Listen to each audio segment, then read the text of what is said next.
आवाज साफ आ रही है Ravi ji? Yes sir, yes sir. सभी लोगों को एवरी मंडे 8 PM जय आरसीएम। और अपनी बात स्टार्ट करने से पहले एक बात बता देना चाहता हूं, इस आरसीएम की कसम, आज मैं जो भी बोलूंगा उसमें 0.1% भी कोई झूठी बात नहीं होगी। लेकिन 99% लोगों को लगेगा कि ये झूठ बोल रहा है लड़का। नाम कमलेश्वर राय, रहने वाला पटना बिहार का, उम्र 63 साल 5 महीने 22 दिन, क्वालिफिकेशन दूसरी क्लास फेल। और दूसरी क्लास फेल क्यों दोस्तों? जब मैं दूसरी क्लास में था तो मेरे इस दाहिने हाथ में करंट लग जाने के कारण मेरी पढ़ाई लिखाई नहीं हुई। पढ़ाई लिखाई नहीं हुई, 25 साल तक हाथ काम नहीं करता था। और जब हाथ काम नहीं करता था तो पढ़ाई लिखाई नहीं हो पाई। एक लाइन आज भी मैं लिख नहीं सकता हूँ। 25 साल की उम्र में मेरी शादी हो गई। शादी हुई, 4 बच्चे हो गए, एक बेटा और 3 बेटी। यहाँ बेटी शब्द का इस्तेमाल केवल मैं आपको समझाने के लिए करता हूँ, क्योंकि मैं कभी बेटी शब्द का इस्तेमाल नहीं करता, क्योंकि मेरा मानना है कि हिंदुस्तान की एक बेटी 1 लाख बेटे के बराबर होती है। आपको समझाने के लिए केवल बेटी शब्द का इस्तेमाल कर रहा हूँ। और जैसे ही मेरी 3 बेटियां हुई, पता नहीं उस दिन मेरे जिंदगी में क्या परिवर्तन आया कि जो अपने लोग थे वो हमसे थोड़े थोड़ा दूरी बनाने लगे। और एक दिन ऐसा आया कि सारे के सारे लोगों ने मेरे से दूरी बना ली। मेरे को समझ में नहीं आ रहा था कि अपने लोग मेरे से दूर क्यों चले जा रहे हैं। 2 साल समझने में लगा, 2 साल के बाद समझ में आई कि लोगों ने दूरी इसलिए बनाई, उसका कारण मेरी 3 बेटियां। सबको लगता था कि इसके बच्चों को पढ़ाएंगे कैसे, ये तो काम नहीं करेगा, पढ़ा लिखा है नहीं कि नौकरी करेगा, हाथ काम नहीं करता है कि मजदूरी करेगा। इसलिए सारे लोगों ने हमसे दूरी बना ली। हम क्या करते, हमने वहां अपने गांव में एक छोटा मोटा काम स्टार्ट किया। लोगों के नजर में तो बड़ा काम था, लेकिन मेरे नजर में वो छोटा काम था। हम पटना आ गए, आज से 30 साल पहले हम पटना आ गए। पटना आए तो मेरे पिताजी का बनाया हुआ एक बहुत बड़ा मकान था, जिसमें 3 बेडरूम का 6 फ्लैट था। हम 5 भाई थे। मेरे को लगता था कि पिताजी ने बहुत, मेरे पिताजी समझदार थे, एक अपने लिए बनाया होगा और 5 अपने बच्चों के लिए, हम पांचों भाइयों के लिए बनाया होगा। लेकिन दोस्तों, जब हम पटना आए तो उस मकान में मेरे को जगह नहीं मिली। जगह मिली उस मकान के बरामदे में। लेकिन 3 दिनों के बाद मेरे जब भाई को लगा कि ये परमानेंट के लिए पटना आया है, तब मेरे बड़े भाई ने एक दिन रात को 11 बजे, 22 दिसंबर की बात है, 22 दिसंबर कड़ाके की सर्दी थी, मेरे बड़े भाई ने हमसे पूछा कि क्या इरादा है रहने का पटना। हमने कहा कि अब यहीं रहकर कुछ काम करेंगे। और जैसे ही हमने कहा यहीं रहकर कुछ काम करेंगे, मेरे बड़े भाई का जवाब था रहने का व्यवस्था कर लो। हमने कहा कि यही बात भैया हम आपसे भी करना चाहते थे, यहीं रहने की व्यवस्था कर दीजिए, एक फ्लैट खाली करा दीजिए जो किराए पर लगाए हैं आप, हम उसी में रहेंगे। तब मेरे बड़े भाई का जवाब था कि इस मकान में तेरा कुछ भी नहीं है। हमने कहा ठीक है, कुछ भी नहीं है, हम रहने का व्यवस्था कर लेंगे कुछ दिनों के बाद। उन्होंने कहा कुछ दिनों के बाद नहीं, अभी कर लो। हमने कहा अभी का मतलब? उन्होंने कहा अभी का मतलब अभी कर लो। हमने कहा रात को 11 बजे कड़ाके की सर्दी, कहाँ जाएंगे 4 बच्चों को लेकर? उन्होंने कहा कहाँ जाओगे, तेरा प्रॉब्लम है। हमने कहा कि भैया आपके सिवा इस पटना में मेरा कौन है? और जैसे ही हमने कहा कि आपके सिवा इस पटना में मेरा कौन है, उन्होंने कहा कि अगर मेरे सिवा तुम्हारा इस पटना में कोई नहीं है तो पास में गंगा नदी है, बच्चों को ले लो, पत्नी को ले लो, जाकर डूब मरो। और जैसे ही मेरे भाई ने इस शब्द का इस्तेमाल किया, मैंने अपने बच्चों का हाथ पकड़ा, पत्नी का हाथ पकड़ा और आ गए पटना स्टेशन पर। थोड़ा सा कल्पना करके देखें, 22 दिसंबर की रात, 4 बच्चे, बेटा गोद में था, न ओढ़ने के लिए एक चादर, न बिछाने के लिए एक चादर। पटना स्टेशन पर वो रात गुजरी। कूड़े से हमने कागज लाया, प्लास्टिक लाया, कूड़े से चुन चुन कर कपड़ा लाया और उसको जलाकर कटी मेरी ठंड भरी रात। सुबह हुई, एक मित्र की सहायता से मेरे को नौकरी मिली एक कपड़े की दुकान पर। कपड़े की दुकान पर मेरा काम क्या था? सुबह दुकान खोलना, झाड़ू लगाना और पूरा दिन वहां आने वाले ग्राहकों को पानी पिलाना। और बदले में मिलता था मेरे को 1200 रुपये। उस 1200 रुपये में 300 रुपये किराए का एक झोपड़ी हमने लिया था और 900 रुपये में गुजारा हो रहा था। 8 साल हमने वहां पानी पिलाया। इसलिए नहीं कि मैं बहुत गरीब घर का था, इसलिए नहीं कि मेरे भाई बहुत गरीब था। इसी पटना में मेरे एक भाई बहुत बड़े पत्रकार थे, एक भाई बहुत बड़ा 50-100 करोड़ का ठेके लेने वाला ठेकेदार, एक भाभी इनकम टैक्स कमिश्नर, एक भाई बैंक मैनेजर। और उसी पटना में हमने 1200 रुपये का नौकरी किया, एक कपड़े की दुकान पर पानी पिलाया। 1 साल नहीं, 1 साल, 2 साल, 3 साल, 4 साल, 5 साल, 6 साल, 7 साल। और मेरा तनख्वाह 1200 रुपये का 1200 रहा। जब भी हम कहते थे सेठ से कि मेरा सैलरी थोड़ा सा बढ़ा दो, उसका जवाब होता था कल से मत आना, और हम जाकर खड़े हो जाते थे। दोस्तों, बेटा मेरा थोड़ा सा बड़ा हुआ और बिना मेरे से पूछे मेरी बड़ी बिटिया और पत्नी ने उसका नाम एक स्कूल में लिखा दिया जहाँ की फीस 15 रुपए थी।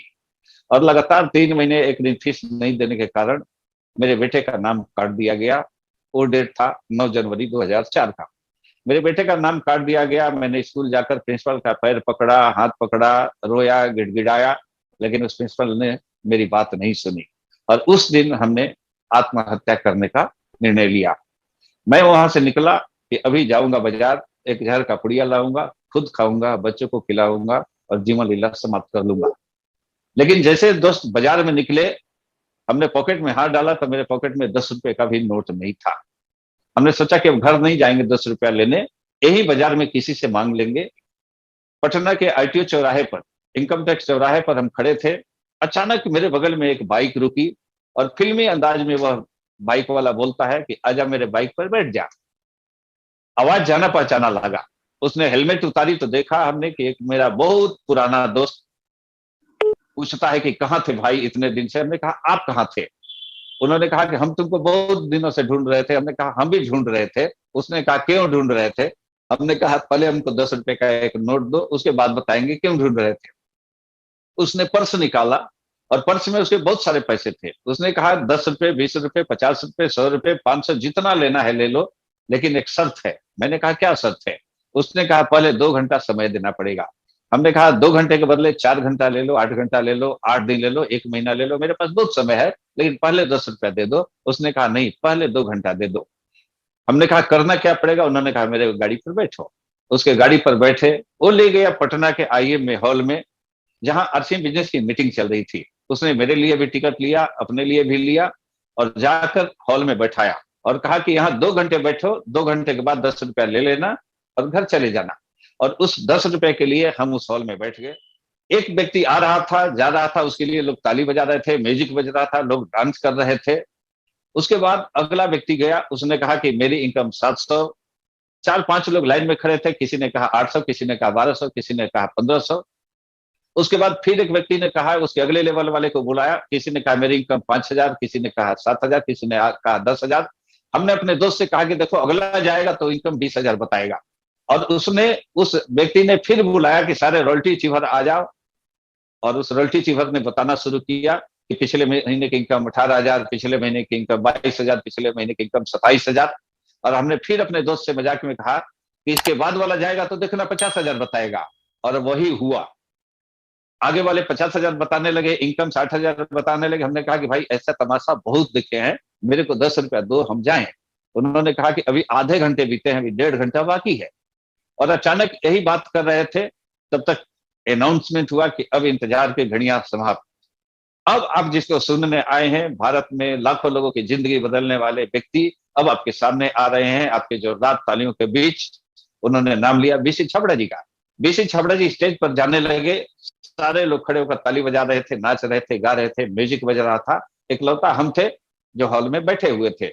हम न खड़े हुए, न ताली बजा रहे थे, न डांस कर रहे थे। बीसी छाबड़ा जी बोलना चालू किए, बहुत लोग खुश थे, सारे लोग ताली बजाते थे बार बार। और इकलौता हम थे जो हॉल में बैठे हुए थे। अचानक बीसी छाबड़ा जी के मुंह से निकली, कोई फर्क नहीं पड़ता कि तुम कौन हो, कोई फर्क नहीं पड़ता कि तू औरत हो कि मर्द, कोई फर्क नहीं पड़ता कि तू गांव के रहने वाले हो कि शहर के, कोई फर्क नहीं पड़ता कि तू पढ़े लिखे हो कि अंगूठा छाप, कोई नहीं फर्क पड़ता कि तू दूसरी फेल हो या एमए पास हो, कोई फर्क नहीं पड़ता कि इसमें भेजा है कि नहीं। तुम्हारे जीवन में फर्क इसलिए पड़ता है कि इसमें कामयाबी का कलेजा है कि नहीं। और जैसे ही बीसी छाबड़ा जी ने बात कही, हमने अपने दोस्त का हाथ पकड़ा और कहा कि भैया इस आदमी से मिला सकते हो क्या? उसने कहा मीटिंग के बाद चलो होटल में मिलाते हैं। बीसी छाबड़ा जी से मिलने होटल में गए। बीसी छाबड़ा जी से कहा हमने कि सर, इस बिजनेस में हम भी कामयाब होना चाहते हैं, हम कामयाब हो सकते हैं क्या? उन्होंने कहा कि एकदम हो सकते हो, अगर मेरी बात सुनकर इस बिजनेस में टिक गए तो। उन्होंने कहा इस बिजनेस में जो टिका वो रूबी स्टार होना ही होना है। हमने कहा करना क्या पड़ेगा? उन्होंने कहा कुछ नहीं करना है, वही काम करना है जो बचपन से करते आए हो। बचपन से चाय पीते हो, बचपन से कपड़ा पहनते हो, बचपन से तेल मसाला यूज करते हो, बचपन से जो करते हो वही करना है। शर्त बस यह है कि दुकान बदल लेना है, पहले किसी और दुकान से, अभी किसी और दुकान से। फिर मेरे दोस्त ने कहा कि इस बिजनेस में लोगों को बताना है, जो काम तुम कर रहे हो वही बात लोगों को बताना है। और जब हमने बताना स्टार्ट किया तो लोगों ने गाली देना स्टार्ट किया, लोगों ने फ्रॉड करना चालू किया। जब अपने भाई को हमने बताया तो भाई ने लात मार कर निकाला। जिस दोस्त ने शाम को बुलाया उसने घर में रहते हुए बहाना कर दिया। और एक बार दोस्त ऐसा हुआ कि मेरे सामने एक मेरा दोस्त घर के अंदर, 1 मिनट बाद हमने दरवाजा खटखटाया, उसका छोटा सा 2 साल 3 साल का बच्चा बाहर निकलता है। हमने कहा कि बेटा अपने पापा से बोल दो कि कमलेश अंकल आए हैं। वो बेटा दौड़ता हुआ गया कि पापा पापा कमलेश अंकल आए हैं। और 1 मिनट बाद उधर से आकर कहता है कि अंकल जी पापा ने बोला है कि अंकल को बोल दो कि पापा घर में नहीं है। हम बात समझ गए, हम वहां से चल दिए। बीसी छबड़ा जी को फोन किया हमने कि सर आपने कहा था कि यह बिजनेस दिलों को दिलों से जोड़ता है, मेरे जुड़े हुए लोग भी टूट रहे हैं, हम क्या करें। उन्होंने कहा क्या हुआ, मैंने कहा बताने लायक नहीं है, अब हम आरसीएम नहीं करेंगे। उन्होंने कहा 13 फरवरी को हम फिर पटना आ रहे हैं, हमसे मिलना, उसके बाद आरसीएम छोड़ने करने का निर्णय लेना। बीसी छबड़ा जी आए और बीसी छबड़ा जी ने कहा अब क्या इरादा है। हमने कहा अब आरसीएम नहीं करना है। उन्होंने कहा नहीं करना है तो क्या करोगे। हमने कहा कुछ भी कर लेंगे। उन्होंने कहा बच्चे तुम्हारे कितने हैं, मैंने कहा 4। उन्होंने कहा बड़ा बच्चा, हमने कहा बिटिया है। उन्होंने कहा शादी कर दिया, हमने कहा कि नहीं अभी तो 12 साल की है। उन्होंने कहा शादी करोगे, हमने कहा किसी दिन करेंगे। उन्होंने कहा कि देखो तुम्हारी बिटिया की शादी तो होगी, उसका 3 तरीका है। पहला तरीका कि वो तुमको बिना बताए शादी कर ले। दूसरा तरीका कि समाज के लोग उसकी शादी चंदा करके मंदिर में कर दे। और तीसरा तरीका है कि तू अपनी बिटिया की शादी कर तो हेलीकॉप्टर से विदाई कर सकता है, अगर मेरी बात मान ले तो। हमने कहा करना क्या पड़ेगा बताओ। उन्होंने कहा कि देखो सिंपल फॉर्मूला है, लोग तुमको क्या बोलते हैं इससे कोई फर्क नहीं पड़ता, आज से तुम वही बात करो जो मैं बोलता हूं। उन्होंने कहा कि प्रतिदिन 2 लोगों को इस बिजनेस के बारे में बताओ। हमने कहा ठीक है बताएंगे तो क्या होगा। उन्होंने कहा प्रतिदिन 2 लोगों को बताओगे तो महीने में होगा 60, उसमें से जुड़ ही जाएंगे 2 4 8। उन्होंने कहा प्रतिदिन 2 लोगों को बताओगे तो महीने में होगा 60, उसमें से जुड़ ही जाएंगे 2 4 8। और जो 2 4 8 जुड़े उनको भी यही फॉर्मूला सिखा दो। हमने कहा ठीक है सर। और फिर बीसी छबड़ा जी ने अपने स्टाफ से पेपर मंगाया, उस पेपर पर लिखा कुछ और लिफाफे में बंद किया। और उन्होंने कहा कि तुमने आरसी बिजनेस ज्वाइन कब किया था। हमने कहा कि हमने 9 जनवरी 2004 को। उन्होंने उस लिफाफे पर लिखा 9 जनवरी 2005। हमने कहा कि सर हमने 4 बोला। उन्होंने कहा मैंने सुना, हमने 5 लिखा। 9 जनवरी 2005 को तुम्हारा इस बिजनेस में 1 साल होगा। और 1 साल बाद जब होगा तो इस लिफाफे को खोलना, उसके पहले मत खोलना। हम घर आए, उस लिफाफे को ठीक से रख दिए, काम करने लगे, लोगों को प्लान दिखाने लगे, प्रतिदिन 2 लोगों को बताने लगे। महीने में 60, उसमें से जुड़ ही जाते थे 2 4 8। और लोगों को बताने लगे। चौथे महीने हम रॉयल्टी अचीवर बने, 8वें महीने हम टेक्निकल अचीवर बने। और दोस्तों 12वें महीने की मेरी इनकम, 12वें महीने की जो मेरी चेक आई थी वो 1,12,000 की थी। अब 1,12,000 की चेक आई थी, ये मायने नहीं रखता था। उस दिन मेरा 1 साल हुआ था बिजनेस में। और उस 1 साल होने पर हमने निर्णय लिया था कि आज उस लिफाफे को खोलेंगे कि उसमें से निकलेगा क्या, बीसी छाबड़ा जी ने लिखा क्या है। दोस्तों उस दिन हम घर आए, 8 जनवरी को हम रात को सोए, बच्चों से कहे कि बेटा आज मेरे को अलग छोड़ दो, क्योंकि उस समय इनकम बहुत अच्छी आ गई थी। झोपड़ी से निकलकर हम 3 बेडरूम के फ्लैट में पहुंच चुके थे। हमने कहा कि आज हमको अकेला छोड़ दिया जाए, पत्नी से भी हमने कहा कि अकेला छोड़ दिया जाए। हम अलग रूम में सोने का नाटक करने लगे, तब तक बच्चे सो गए। घड़ी में बताया 12 बजे, 12 बजा, 12 बजकर 1 मिनट हुआ, 9 जनवरी का डेट आया। हमने अलमारी से उस लिफाफे को निकाला, निकला उसमें से कागज का टुकड़ा। और हम उस लिफाफे में कागज का टुकड़ा निकालकर जो उसमें बेसिक छबरा जी ने लिखा था पढ़ना स्टार्ट किया। पढ़ता रहा, रोता रहा, पढ़ता रहा, रोता रहा, पढ़ता रहा, रोता रहा। दोस्तों सुबह के 4 बज गए, उस कागज के टुकड़े पर जो लिखा था उसको पढ़ने में, और केवल 2 लाइन लिखा हुआ था। और उस 2 लाइन को पढ़ते हुए रोते रहे, पढ़ते रहे, रोते रहे, सुबह के 4 बज गए। मेरी पत्नी आई, देखी कि रोते हुए, उसने कहा कि अरे पत्थर दिल इंसान, तू तो उस दिन भी नहीं रोया था जिस दिन बच्चा बीमार था, डॉक्टर ने कहा था कि यह दवा लाओ नहीं तो तुम्हारा बच्चा नहीं बचेगा। और तुम दवा का इंतजाम नहीं कर पाया था, उस दिन भी नहीं रोया था। ये तुम्हारे आंखों में आंसू कैसे, तुम्हारे आंखों में तो आंसू नहीं होना चाहिए, तो पत्थर दिल हो। हमने उस कागज के टुकड़े को अपनी पत्नी की तरफ बढ़ाया और उस कागज के टुकड़े को मेरी पत्नी पढ़ी, पत्नी भी रोने लगी। बच्चे आ गए, बच्चे जग गए कि मम्मी पापा रो क्यों रहे हैं। बच्चे उस कागज के टुकड़े को पढ़े, बच्चे भी हमको पकड़कर रोने लगे। 2 घंटा रोते रह गए, रोते रोते सुबह हो गई। अब आप लोग शायद जानना चाहते होंगे कि बीसी छाबड़ा जी ने उस कागज के टुकड़े पर लिखा क्या था। दोस्तों, बीसी छाबड़ा जी ने उस कागज के टुकड़े पर केवल 2 लाइन लिखा था कि बेटा याद करो आज से 1 साल पहले की बात, बेटा याद करो 1 साल पहले की बात। 1 साल पहले जो लोग तुमको देखकर मुड़ जाते थे, वो सारे लोग आज मुड़ मुड़ कर देख रहे होंगे, मुड़ मुड़ कर देख रहे होंगे, मुड़ मुड़ कर देख रहे होंगे। और दोस्तों, सही में लोग मुड़ मुड़ कर देखते थे। 1200 रुपए का नौकरी करने वाला, जिसकी पहली इनकम 52 रुपए आई थी, और 52 रुपए आई थी तो बीसी छाबड़ा जी को हमने खूब गाली दिया था। और बीसी छाबड़ा जी ने उस दिन कहा था कि बेटा, इस पर जितना जीरो लगाना चाहे लगा सकते हो। अगर तूने अपने अपलाइन की बात मानी तो उस पर 1 जीरो लग जाएगा। अगर तूने सिस्टम को फॉलो अप किया तो उस पर 1 जीरो और लग जाएगा। तुमने ड्रेस सही रखा तो 1 जीरो और लग जाएगा। मीटिंग सेमिनार अटेंड किया तो उस पर 1 जीरो और लग जाएगा। कब वो 52 रुपए 52 हजार में बदलेगा, कब वो 52 रुपए 1,52,000 में बदलेगा, और कब वो 52 रुपए 4 लाख 5 लाख में बदल जाएगा, तुम सोच नहीं सकते हो। केवल सिस्टम को फॉलो करो, केवल सिस्टम को फॉलो करो, और एक ऐसा अपलाइन चुनो जिस अपलाइन की बात लक्ष्मण रेखा हो, भगवान का दिया हुआ वरदान हो। वो अपलाइन जैसा कहे वैसा कर दो। हमने गुरुदेव जेके जैन सर को पकड़ा और हमने कहा कि सर, आज से आप जो भी कहेंगे हम करेंगे। जैन सर ने कहा कि 6 बेसिक को फॉलो करो। हमने कहा क्या है 6 बेसिक।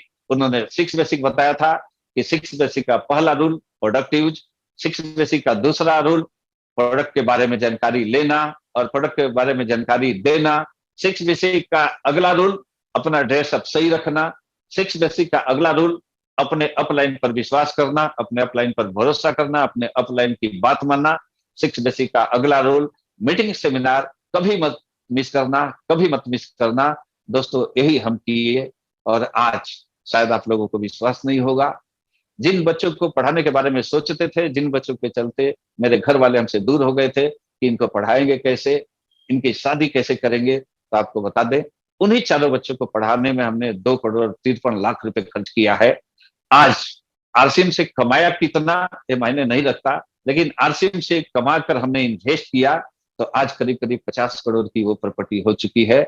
इस अंगूठे छाप का आज एक मेरी बिटिया जर्मनी में रहती है, आज एक बेटिया सिंगापुर में रहती है, बेटा अमेरिका में रहता है, एक बेटी दिल्ली में रहती है, और 2 लाख रुपए की इंजीनियरिंग की नौकरी छोड़कर 500 गरीब बच्चों को वो पढ़ाती है। यह सब आरसीएम की बदौलत, यह सब केवल आरसीएम की बदौलत, यह सब केवल आरसीएम की बदौलत, यह सब केवल सिस्टम को फॉलो करने के बदौलत, यह सब अपलाइन पर भरोसा करने के बदौलत, यह सब टिके रहने के बदौलत।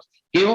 क्योंकि बीसी छाबड़ा जी ने कहा था जो टिक गया वो रूबी स्टार। और जब गुरुदेव केसी छाबड़ा जी से मिला तो केसी छाबड़ा जी ने कहा कि कमलेश जी, एक लाइन इसमें और जोड़ दीजिए। बीसी सर ने अगर कहा है कि जो टिक गया वो रूबी स्टार, तो हम बताते हैं जो सीख गया वो डायमंड। और सीखने के लिए एक गुरु होना चाहिए, उस गुरु का हाथ मत पकड़ो। हमने कहा कि सर, सभी लोगों ने सिखाया था कि किसी गुरु का हाथ पकड़ लो। उन्होंने कहा नहीं, किसी गुरु का हाथ पकड़ने से कामयाबी नहीं मिलेगी, अगर वह गुरु तुम्हारा हाथ पकड़ ले तो तुमको कामयाबी मिल जाएगी। और उस दिन एक मीटिंग में हम गए थे तो ट्रेनर ने बताया था कि एक जंगल से एक लड़का, एक लड़की और उसके पिताजी लकड़ी लेकर आ रहे थे। अचानक नाले में पानी का बहाव तेज हो गया।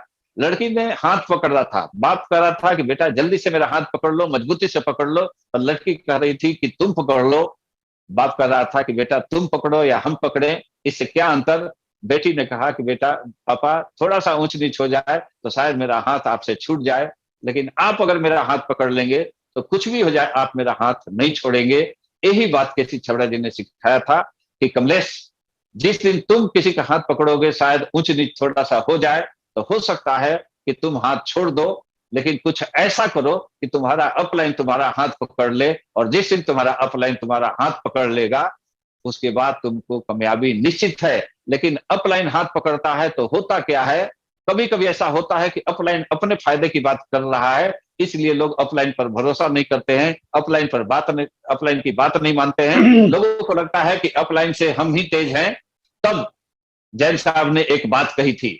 जैन साहब के घर हम बैठे थे, टेबल के उस पार जैन साहब बैठे थे और टेबल के हम इस पार बैठे थे। एक बड़े कागज पर जैन साहब ने लिखा 6, और हमसे उन्होंने पूछा कि क्या लिखा हुआ है। हमने कहा सर 9 लिखा हुआ है। जैन साहब ने कहा कि एकदम सही बोल रहे हो कमलेश जी, आपको 9 दिखाई दे रही है इसलिए तुम 9 बोल रहे हो, लेकिन हमने लिखा है 6। और यही बात होती है, अपलाइन कहता है कुछ, सामने वाले को समझ में आता है कुछ, अपलाइन लिखता है कुछ, सामने वाले को समझ में आता है कुछ। लेकिन आप अपलाइन पर भरोसा करके एक लाइन सुन लो कि खतर न बही जो अपलाइन कहे वो सही। अपलाइन कहता है 6 लिखा हुआ है तो 6 मान लो, क्योंकि जब अपलाइन बनोगे तब पता चलेगा, टेबल के इस पर आओगे तब पता चलेगा कि यह 6 है कि 9। और हमने जैन साहब जैसा जैसा जैन साहब ने कहा वैसा वैसा हमने किया। आज रिजल्ट आपके सामने है। एक अंगूठा छाप की टीम में सैकड़ों आईएएस आईपीएस, हजारों डॉक्टर इंजीनियर जुड़े हुए हैं। एक अंगूठा छाप बोल रहा है और मेरे सामने कितने डॉक्टर सुन रहे हैं, कितने इंजीनियर सुन रहे हैं, कितने मास्टर डिग्री वाले सुन रहे हैं। और आज चिल्ला चिल्ला कर हम कहते हैं कि दूसरी क्लास फेल है, कोई भरोसा नहीं करता। आज चिल्ला चिल्ला कर कहते हैं कि हमने आरसीएम करके अपने बच्चों को पढ़ाया, आरसीएम करके इतना प्रॉपर्टी बनाया। जो भरोसा करते हैं, जो बात मानते हैं, वो सारे कामयाब हो जाते हैं। आज रिजल्ट आपके सामने है। अजीत वर्मा जी ने भरोसा किया मेरे पर, स्टारू भी हो गए, गोपाल सर ने भरोसा किया, आज देखें चंदन राज जी ने भरोसा किया, ललन दास जी ने भरोसा किया, मनोज जी ने भरोसा किया, आज देखें लुकमान सर ने भरोसा किया, पंचर बनाने वाले रमेश गढ़वाल ने भरोसा किया, आज देख ले राजेश स्वामी जी ने भरोसा किया, उड़ीसा जाकर किए, आज गोरखपुर के अवधेय शर्मा जी ने भरोसा किया, चंदन राय जी ने भरोसा किया, रंजन यूके जी ने भरोसा किया। जिसने जिसने भरोसा किया आज सारे कामयाब हैं। आप सारे लोग से मेरी हाथ जोड़कर प्रार्थना है कि आप भी अपने अपलाइन पर भरोसा करें, आप भी सिस्टम पर भरोसा करें। आज तो फिजिकल मीटिंग नहीं होती है, लेकिन हम लोगों को गुरुदेव जेके जैन सर ने इतना बड़ा मंच दिया है, और इतने बड़े मंच पर अगर एवरी मंडे 8 PM पर हम लोगों ने भरोसा कर लिया तो सारे लोग कमलेश्वर राय से आगे निकल सकते हैं। इसी के साथ आज हो सकता है कि हमने टाइम 2-4 मिनट ज्यादा ले लिया, इसके लिए क्षमा चाहते हैं, क्योंकि आज गुरुदेव कपिल कपूर सर को सुनना है। और मैं इन्हीं शब्दों के साथ अपनी बात समाप्त करते हैं। सभी गुरुओं को सादर प्रणाम, चरण छूकर स्पर्श। और अब चाहते हैं मिश्रा सर कपिल कपूर सर को बुला लें। एवरी मंडे 8 PM, जय आरसीएम, जय आरसीएम। सभी को